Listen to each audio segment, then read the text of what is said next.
ingin berhasil konsepnya adalah sa'atain, rok'atain, qatratain. Kalau ingin berhasil, apapun ini, bukan hanya sebatas jodoh, bukan hanya sebatas usaha. Sa'atain, rok'atain, qatratain.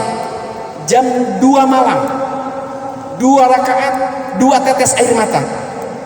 Minimal itu dulu saja. Jam 2 malam.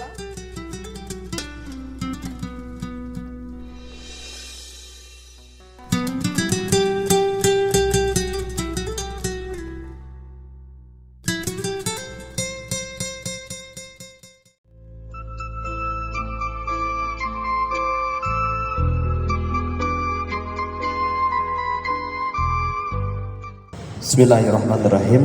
Assalamualaikum warahmatullahi wabarakatuh. Bismillahirrahmanirrahim. Wa nasta'inuhu wa nastaghfiruh wa nu'minu bihi wa natawakkal alaih wa na'udzu billahi min syururi anfusina wa min sayyiati a'malina. Man yahdihillahu fala mudilla lahu wa man yudlilhu fala hadiya lahu.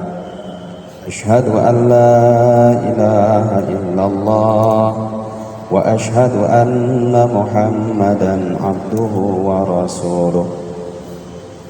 Amma ba'd. Kalau hadirin yang dirahmati Allah Subhanahu wa taala,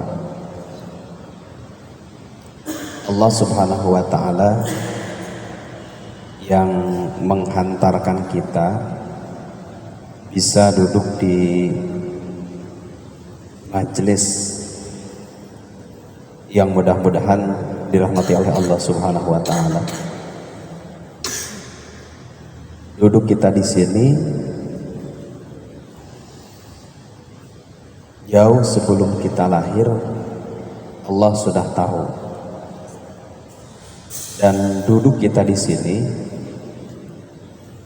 sudah ada ketentuan Allah sebelum kita dilahirkan ke muka bumi ini.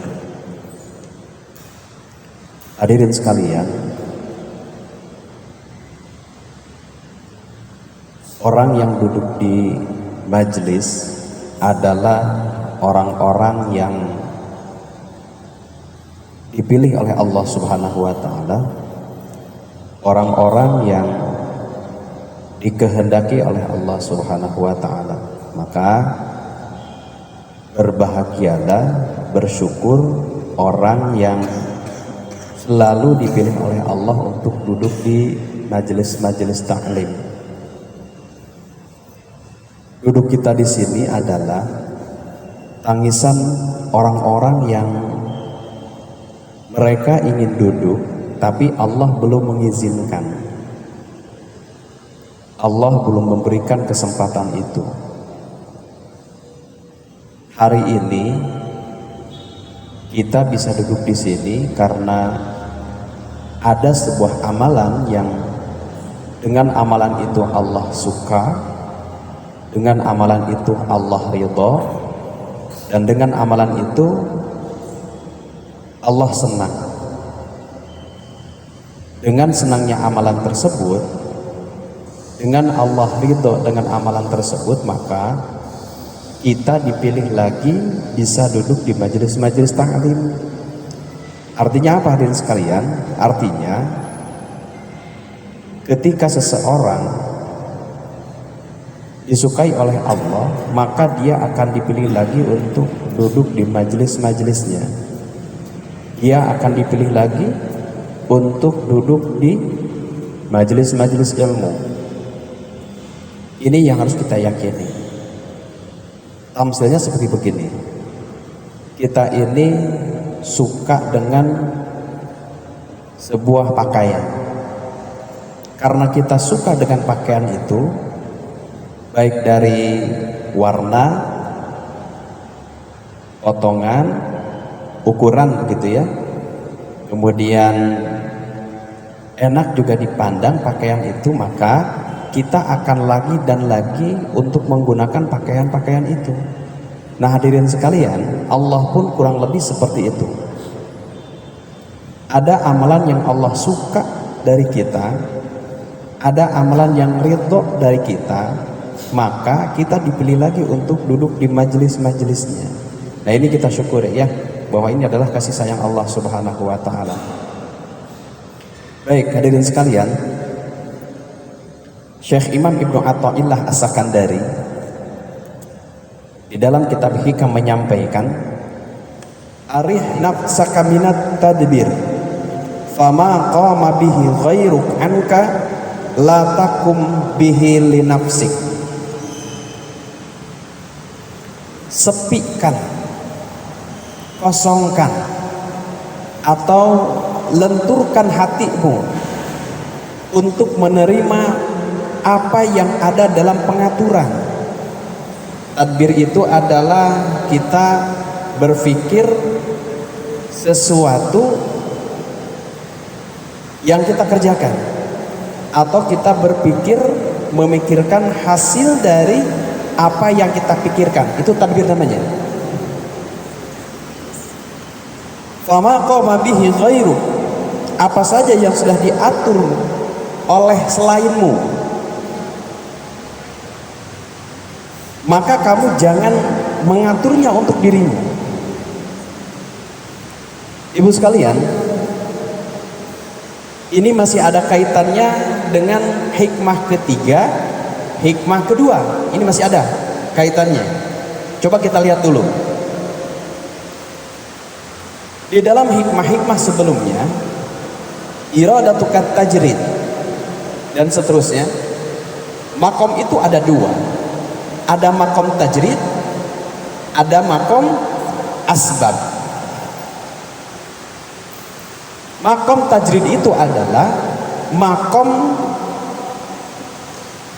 seseorang yang sudah Allah sepikan,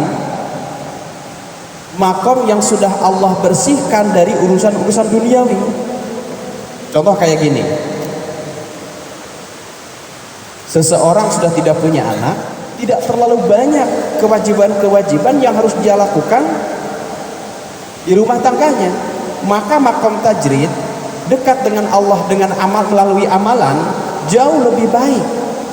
Itu makom tajrid.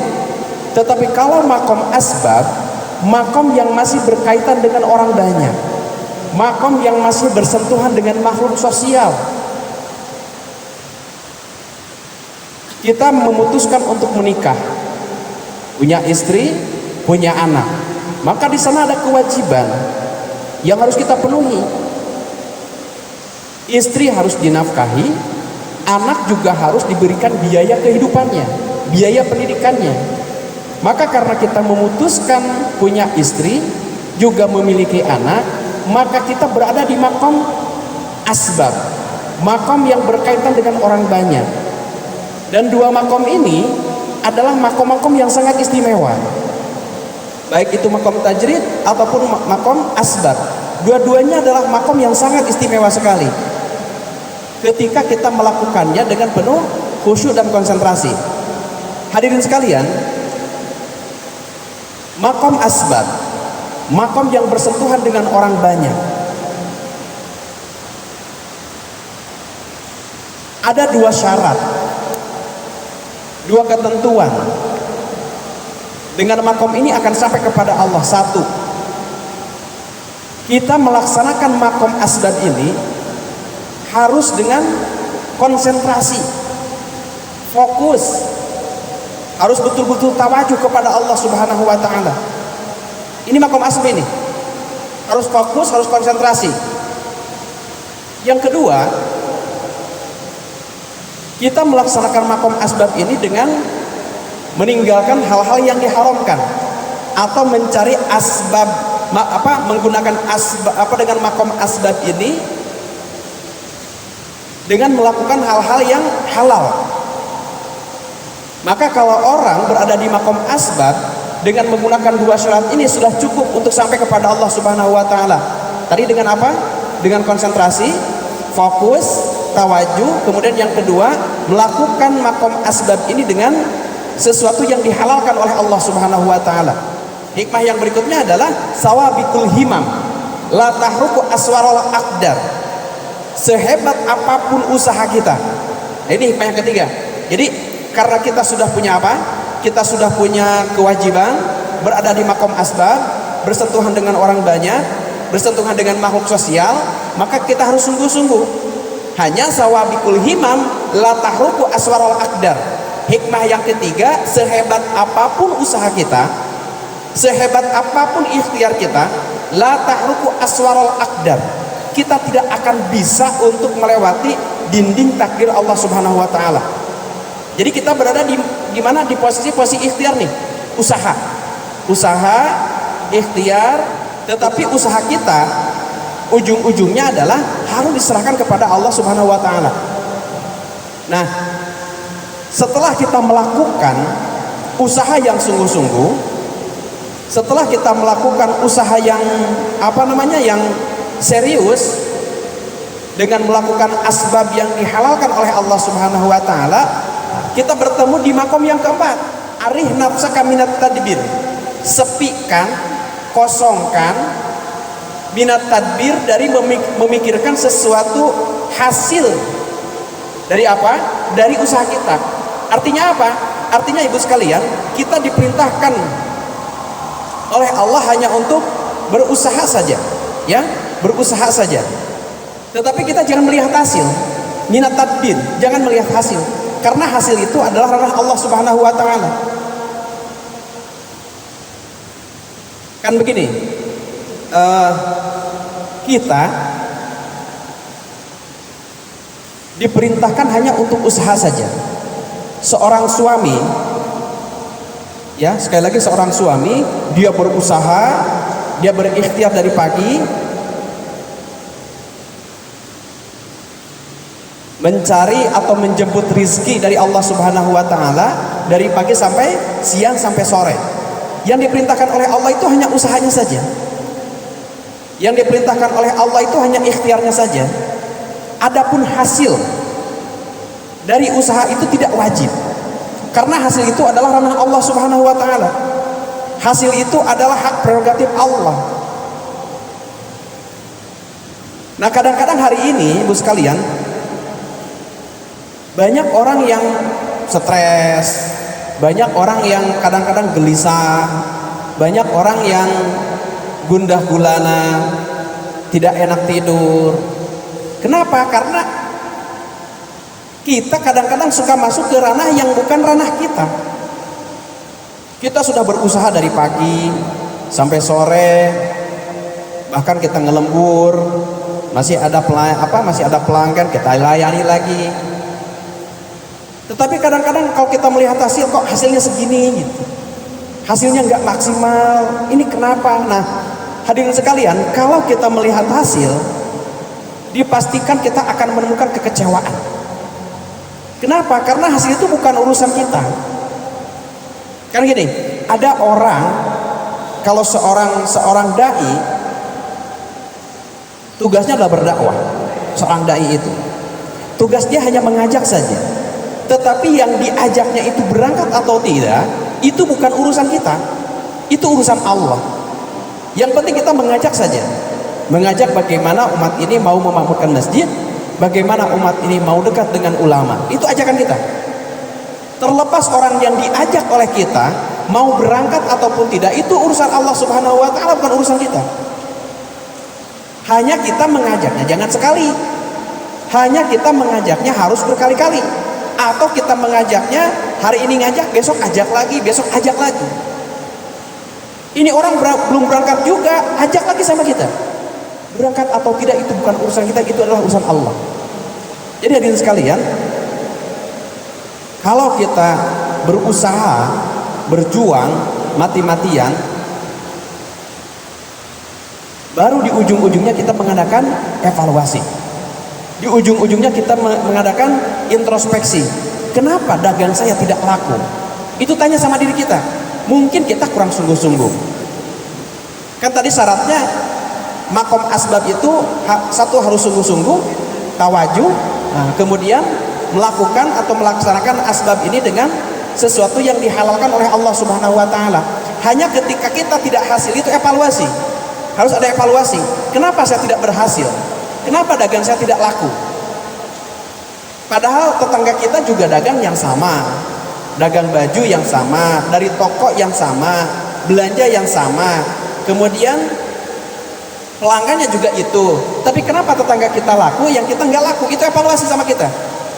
Evaluasi itu harus dilakukan.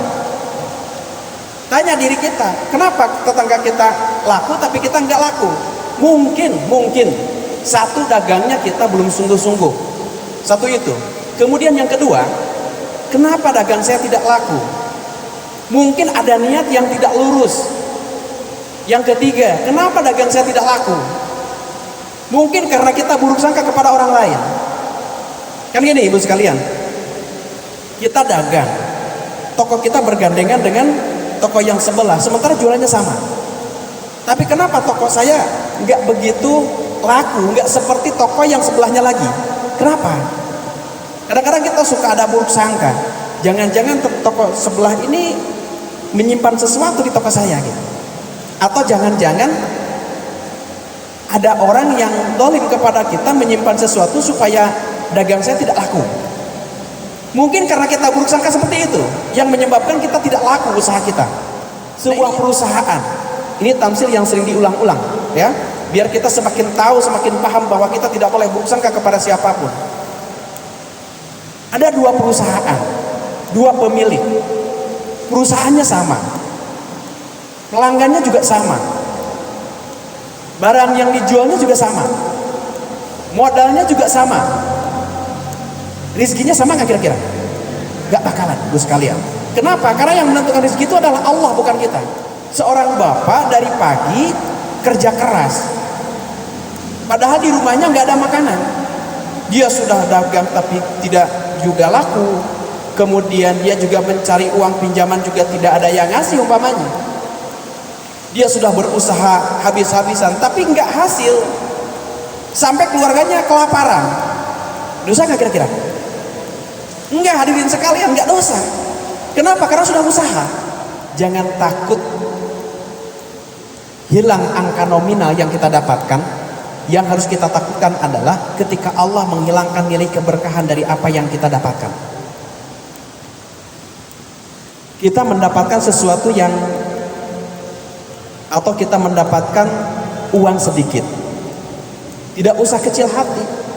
Sedikit berkah jauh lebih bermanfaat daripada banyak tidak pernah ada berkahnya.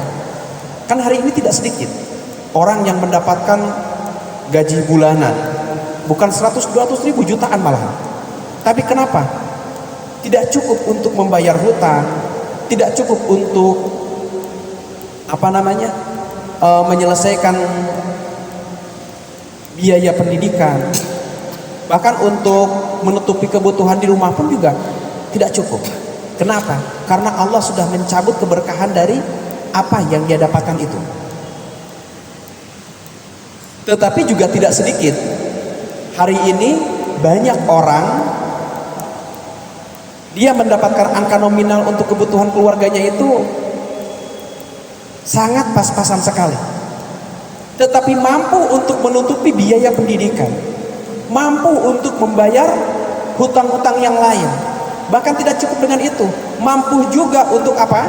Untuk membantu orang lain. Tidak sedikit seperti begitu. Kenapa? Karena dia melakukan ikhtiarnya sesuai dengan apa yang diperintahkan oleh Allah Subhanahu wa taala. Sesuai dengan apa yang diarahkan oleh Allah Subhanahu wa taala. Modalnya bukan modal dari yang diharamkan oleh Allah. Prosesnya dalam ikhtiar juga sesuai dengan apa yang diperintahkan oleh Allah. Kemudian dia juga ketika berikhtiar dengan sungguh-sungguh, dengan fokus, dia tidak pernah melihat hasil. Dia tidak pernah melihat apa yang sudah dia kerjakan. Yang jelas selama dia ikhtiar, dia fokus konsentrasi, banyak berdoa kepada Allah, minta diberkahkan segala-galanya.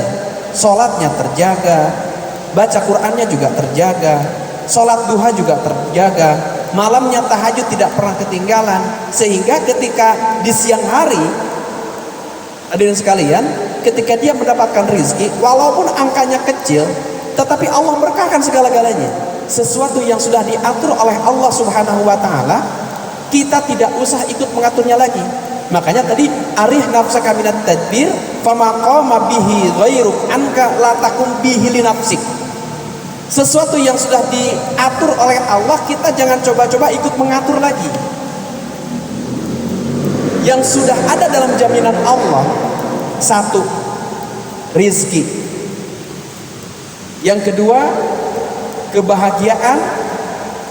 Yang ketiga, jodoh. Yang keempat, kematian. Ini yang sudah ada dalam jaminan Allah Subhanahu wa taala. Itu yang sudah dijamin oleh Allah Subhanahu wa taala. Kita tidak usah bingung dengan rizki. Kita tidak usah gelisah dengan rizki. Karena selama hayat di kandung badan, selama kita masih bisa bernafas, berarti di sana masih ada rizki kita. Kita punya rumah, itu milik kita. Kita punya uang, milik kita. Belum tentu menjadi rizki kita. Yang disebut dengan rizki adalah apa yang kita makan sampai jadi kotoran, apa yang kita pakai sampai rusak, kemudian apa yang kita gunakan sampai tidak ada lagi. Itu rizki kita, itu rizki. Sekarang kita di rumah punya makanan, nasi, lauk pauknya. Yang bisa menjadi rizki kita itu hanya sekian persen dari apa yang kita miliki. Dan rizki kita tidak akan tertukar walaupun kita makan 1/8/5. Contoh gini, kita makan 1 piring bertiga. Rizki kita itu tidak akan tertukar walaupun 1 biji nasi gak bakal tertukar. Walaupun kita makan 1 piring bertiga. Contoh makan kita, suami kita, anak kita. Ada istri, ada suami, ada anak kita. Makannya 1 piring bertiga. Rizki itu tidak akan tertukar walaupun 1 butir nasi gak bakalan. Dan rizki dengan usaha kita, dengan dagang kita, rizki dengan jual beli kita, rizki dengan pertanian kita, itu tidak ada hubungannya. Rizki dengan jualan kita di pasar tidak ada hubungannya, nggak ada. Kenapa seperti itu? Karena rizki itu adalah Allah yang menjamin segala-galanya. Coba kita lihat, hadirin sekalian, ada cecak. Ini tamsil yang sering juga saya sampaikan. Kita lihat cecak. Cecak itu hidupnya di mana? Di dinding. Kadang di atap rumah. Dan makanan cecak ini adalah binatang yang terbang. Nah sekarang pertanyaannya, cecak itu bisa terbang nggak? Tidak. Tapi kenapa rizki cecak ini adalah binatang yang terbang? Siapa yang menyiapkan rizkinya? Di sana ada Allah yang menyiapkan rizkinya. Sekarang lihat coba kucing. Ya. Kucing kira-kira suka berenang nggak? Enggak. Ya. Kucing ini nggak bisa berenang. Tapi kenapa makanan kucing ini adalah ikan yang ada di air? Bahkan hari sekarang gini, kucing ini sudah tidak bisa berenang, tidak suka berenang, bahkan kalau disiram oleh air pun dia lari, ya kan? Tapi kenapa makanan kucing itu adalah ikan-ikan yang dari air? Artinya apa ibu sekalian? Artinya hadirin sekalian, rizki dengan usaha kita nggak ada kaitannya seujung kuku pun nggak ada. Timbul pertanyaan, Ustadz kan saya mendapatkan uang juga dari jual beli, saya mendapatkan uang juga dari usaha dari kantor, itu seperti apa? Nah, hadirin sekalian, kembali lagi tadi, kita ini hanya diperintahkan untuk ikhtiar. Dan bahasanya bukan untuk mencari rizki, karena rizki itu tidak harus dicari, karena Allah sudah menyiapkan. Maka kalimat yang tepat ketika kita kerja di kantor, ketika kita punya ladang dan sawah, ketika kita punya toko kios di pasar, bahasa yang lebih tepat ketika ada yang bertanya, ibu teteh mau kemana, bapak mau kemana, maka jawabannya adalah saya mau ke pasar menjemput rizki, saya mau ke kantor menjemput rizki, saya kemana, ke ladang untuk menjemput rizki. Kenapa? Karena Allah sudah menyiapkan rizki kita adanya di kantor, Allah sudah menyiapkan rizki kita adanya di pasar, Allah sudah menyiapkan rizki kita adanya di ladang. Jadi bahasa yang lebih tepat untuk kita atau sesuatu yang sudah dijamin oleh Allah adalah kita menjemput rizki itu. Terlepas angka, hasil, nominal yang kita dapatkan, itu adalah urusan Allah, bukan urusan kita. Yang kedua adalah jodoh. Hadirin sekalian, jodoh itu nggak usah dicari, karena Allah sudah menyiapkan jodoh buat seseorang. Hari ini ada seseorang yang masih single, Mau itu singlenya single asli, gadis ataupun masih perjaka, atau singlenya single parent, nggak masalah bentuknya apapun. Tetapi jodoh itu nggak usah dicari, tapi harus dijemput. Tidak usah dicari, tapi harus dijemput. Bagaimana cara menjemput jodoh? Cara menjemput jodoh itu bukan berarti kita dengan membuka aurat, dengan kita menampilkan sesuatu di medsos, menampilkan wajah kita di status. Bukan begitu caranya. Cara yang terbaik untuk menjemput jodoh itu adalah kita minta kepada pemilik orang itu, kita minta kepada laki-laki yang kita inginkan itu, kita minta kepada pemilik perempuan yang tutup aurat itu. Maka hadirin sekalian, ketika hari ini kita ingin mendapatkan seseorang yang soleh untuk menjadi pendamping hidup kita, coba kita pantaskan dulu diri kita. Pantaskan dulu diri kita. Pantas enggak kita mendapatkan laki-laki yang soleh? Kalau kita betul ngotot ingin laki-laki itu, coba kita bangun tengah malam, mintanya kepada Allah. Selipkan nama itu di dalam doa. Selipkan nama itu di dalam doa. Minta kepada Allah, adukan kepada Allah, ya Allah, saya tidak berani menyentuh laki-laki itu karena dia begitu istimewa, karena dia begitu hebat, dia begitu mulia, dia begitu keren dalam mata saya.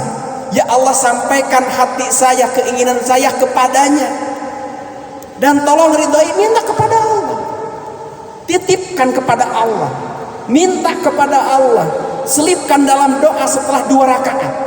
Kalau ingin berhasil, konsepnya adalah sa'atain, rok'atain, qatratain. Kalau ingin berhasil, apapun ini, bukan hanya sebatas jodoh, bukan hanya sebatas usaha. Sa'atain, rok'atain, qatratain. Jam 2 malam, 2 rakaat, 2 tetes air mata. Minimal itu dulu saja. Jam 2 malam, 2 rakaat, 2 tetes air mata. Minimal itu dulu saja.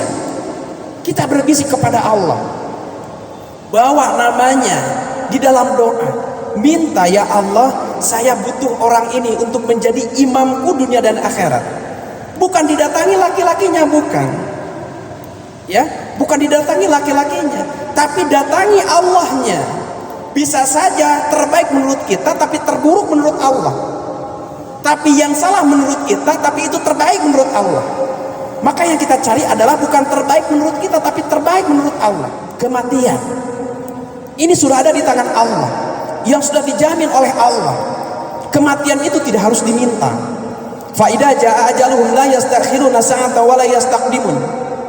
Ketika kita sudah sampai kepada ajal atau kita harus meninggal dunia, maka kita tidak akan bisa mundur walaupun sejengkal, tidak akan bisa maju walaupun sesenti, gak bakalan. Kenapa? Karena kita sudah saatnya untuk meninggal dunia. Fa idza jaa ajaluhum la yastakhiruna sa'atan wa la yastaqdimun. Gak bakalan bisa kita untuk mengelak dari sebuah kematian. Gak usah diminta. Hanya ketika seseorang sudah sampai kepada waktunya untuk meninggal dunia, Allah rahasiakan 3 perkara. 1, Allah rahasiakan cara meninggalnya. Yang kedua, Allah rahasiakan tempatnya. Dan yang ketiga, Allah rahasiakan caranya. Jadi 3 perkara ini yang Allah rahasiakan ketika seseorang mau meninggal dunia: cara, tempat, dan waktu. Baik, ibu sekalian, balik lagi. Arih nafsaka minat tadbir.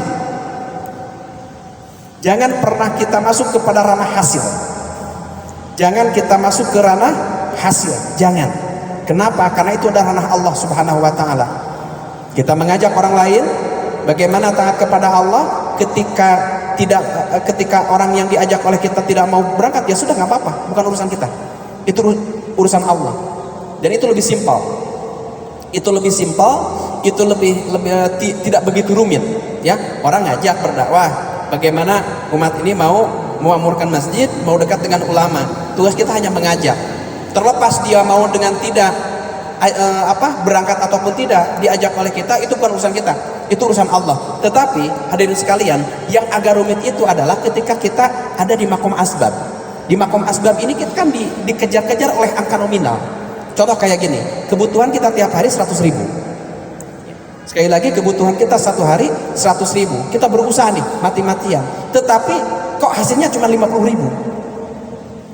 Ya kadang-kadang kita suka marah-marah gitu ya, marah-marah kepada Allah, kemudian juga buruk sangka kepada Allah, kemudian kadang-kadang kita juga kadang suka kena dengan sifat aral dan stres. Kenapa? Karena kita mengejar hasil dan kita tidak bisa memungkiri dari kebutuhan itu. Kebutuhan kita 150.000, contoh ini, kebutuhan kita 150.000 satu hari. Nah sementara Allah memberikan rezeki satu hari 100.000 umpamanya. Ini kan kita harus mencari 50.000 lagi. Nah hadirin sekalian, kuncinya adalah ketika kita kebutuhan 150.000, Allah memberikan hari itu cuma 100.000, maka kuncinya adalah bagaimana kita mampu menerima takdir ketentuan Allah hari itu. Kita mengejar 150.000, tetapi Allah memberikan rezeki kita hari itu 100.000. Mati-matian pun juga kita tidak akan nambah lagi, segitu aja. Kenapa? Karena Allah sudah memberikan rezekinya hari itu 100.000. Ini sudah dibahas di mana? Di hikmah yang ketiga, ya. Sawabikul himam la tahruku aswarul akdar. Sehebat apapun usaha kita tidak akan mampu melewati dinding takdir Allah Subhanahu wa taala. Ini nggak bakal bisa. Hadirin sekalian.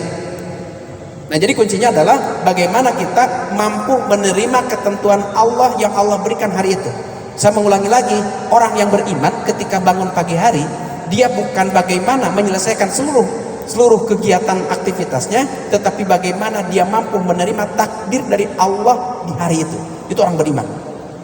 Maka untuk itu, hadirin yang dirahmati oleh Allah Subhanahu wa taala, fama qama bihi ghairu anka la takum bihi li nafsik.